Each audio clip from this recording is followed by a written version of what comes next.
What is your favorite moment from Rama-lila by Krishna's mercy? Chaturdash Sahasrani Rakshasam Bhim Karmanam Aranya Kand Ramayana Manushen Padatina.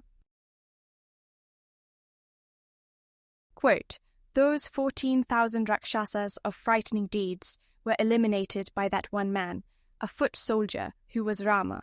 Valmiki Ramayana, Aranya Kand 2635.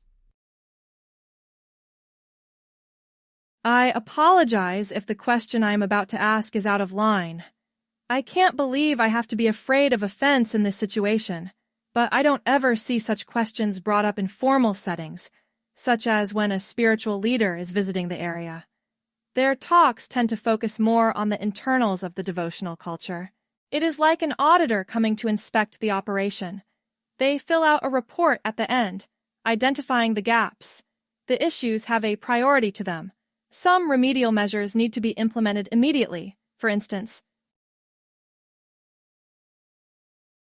The people in attendance are always worried about their own fate, it seems.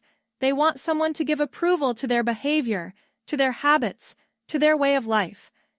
They keep mentioning the platform of pure devotional service and trying to be a pure devotee. That makes sense. Don't get me wrong.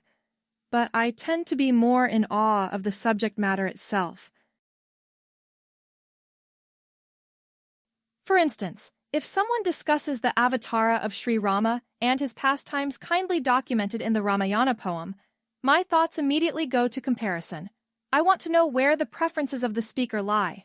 What is their favorite moment from Rama-lila, for instance? What about the same for the people in the audience? We are all aspiring devotees, are we not? Anyway, I do not feel comfortable asking such a question in front of others.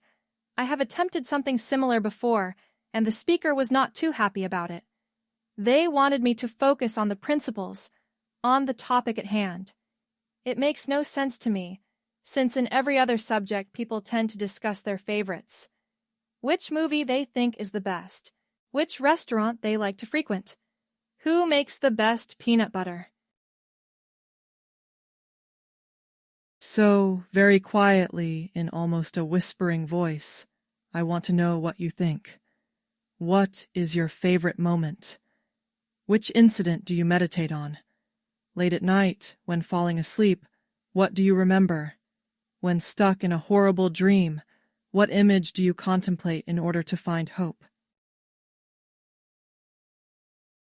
The terse responses described above are to encourage the devotee to focus on improving their sadhana. Chant more rounds, maintain association of other devotees, strive for continuous sadhusanga, such that distracting questions such as these will not bother mind. Our Guru never divulged his favorite anything, Prabhu, so please do refrain. We should avoid speculating. The mind is fickle, after all. We should figuratively beat the mind 10 times in the morning and 10 times at night. Then such thoughts will go away, and we can hope to stay focused on reaching the transcendental platform. If in a private setting, free of external judgment, one honest answer to the question of a favorite pastime is a number. Eka, 1. It is a single person, like a game of dodgeball or tug of war. There is only one person on this side. On the other side is an overwhelming force. You could say an eka, but there is a specific number. We know how many people were on that side. 14,000 to be exact. The side with one featured a man, Manusha. The side with 14,000 had Rakshasas. These are a species resembling ogres. At the time of the conflict, in that particular period of history, the Rakshasas were special in ability. They could change shapes at will. They could appear and disappear. Make no mistake, they were in a form considered inauspicious, but the characterization was not due to fighting ability. Rather, the Rakshasas are prone to sinful behavior. This means that their time spent within the manifest realm is like going backwards, regressing instead of progressing.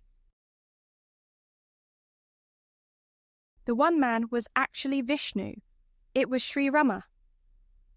It was the supreme personality of Godhead having descended to this world. In most depictions, Rama is with others. There is Sita Devi by his side. She is the goddess of fortune. She is the daughter of King Janak. She is the wife of Rama. The three younger brothers might be with Rama. Sri Hanuman is sometimes within the image in an intentionally diminutive stature, offering obeisance. Many of the events within Rama-lila feature these celebrated associates. Any of those images is sufficient for proper meditation. Dhyana on those images can bring liberation. Indeed, Goswami Tulsidas opens his Dohavali by choosing to focus on the setting of the Dandaka forest, where Rama is with Sita and Lakshman. Ram bam disi janki lakhan dahini or, dhyan sakal kalyanmay surataru tulsi tor.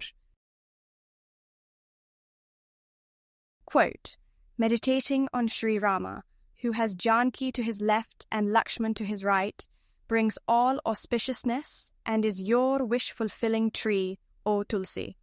Dohavali 1. The conflict with the Rakshasas in the Dandaka forest is one of the rare moments where we can remember Sri Rama by himself. He stands tall in defense. He is not afraid, though the other side is of frightening deeds, Bhima Karma. He can multitask while the other side is singularly focused.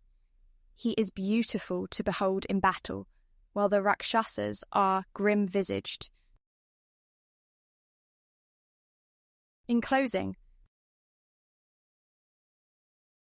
with overwhelming confidence to brim, those Rakshasas of visages grim, 14,000 to that place assembled, the unfairest of conflicts resembled. Sri Rama just standing alone, but bright as protector shone. Despite formidable enemy attack, towards victory nothing to lack.